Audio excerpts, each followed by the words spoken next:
Salam Unparian. Saya perkenalkan diri, saya Yohanes Drianto, Kepala Lembaga Pengembangan Humaniora Universitas Katolik Parahyangan. Saudara-saudari, yang membedakan perguruan tinggi Katolik Parahyangan dengan yang lainnya adalah spiritualitas dan nilai dasar Unpar yang disingkat dengan SINDU. Isinya adalah keinginan atau cita-cita kita semua sebagai komunitas akademik untuk membentuk manusia yang humanum. Manusia yang humanum itu manusia yang semua unsur pribadinya, yakni fisik, kemudian moral, sosial, kemudian intelektual, kultural, dan religius berkembang secara harmonis dan secara maksimal. Itulah manusia yang humanum yang dicita-citakan. Selain itu, manusia yang punya cinta kasih dalam kebenaran dan manusia yang dapat sanggup hidup dalam keberagaman.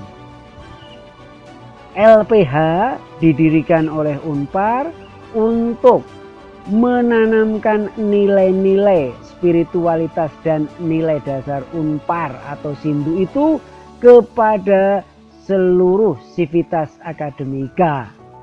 Dalam hal ini kepada para mahasiswa.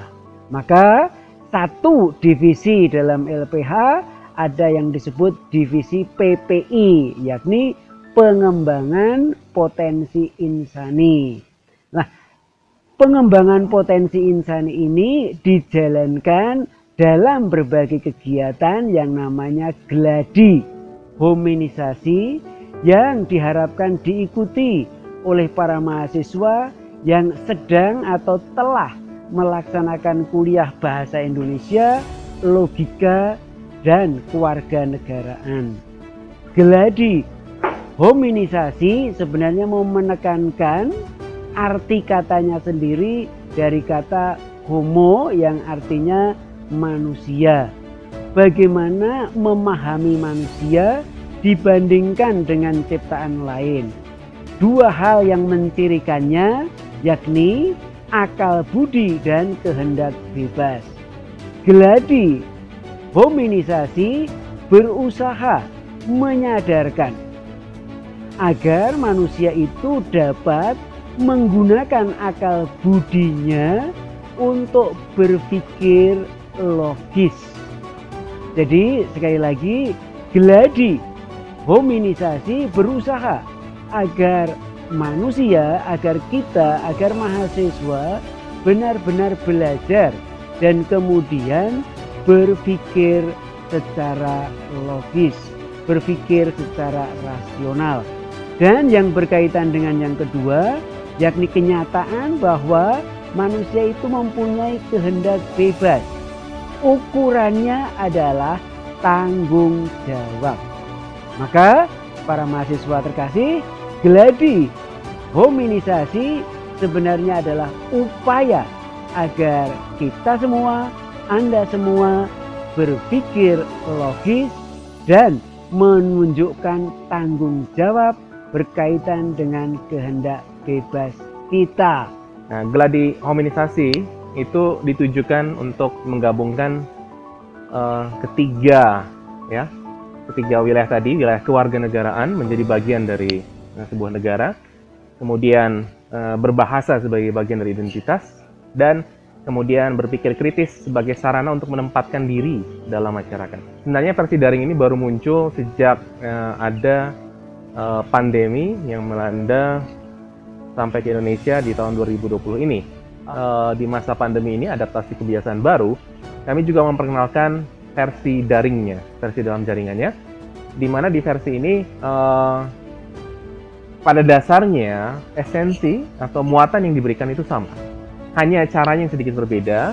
Selama 3 jam dengan penugasan sebelumnya dan penugasan setelahnya, itu kami mencoba ya untuk menghadirkan kembali apa yang bisa dilakukan dengan napaktilas. Bedanya di sini mahasiswa dituntut untuk lebih aktif melakukan napaktilas di wilayahnya masing-masing dengan caranya masing-masing, dengan berbagai hal yang bisa dihubungkan, misalnya tentang identitas kuliner, identitas pakaian, identitas bahasa, identitas budaya, dan seterusnya, tari-tarian dan seterusnya.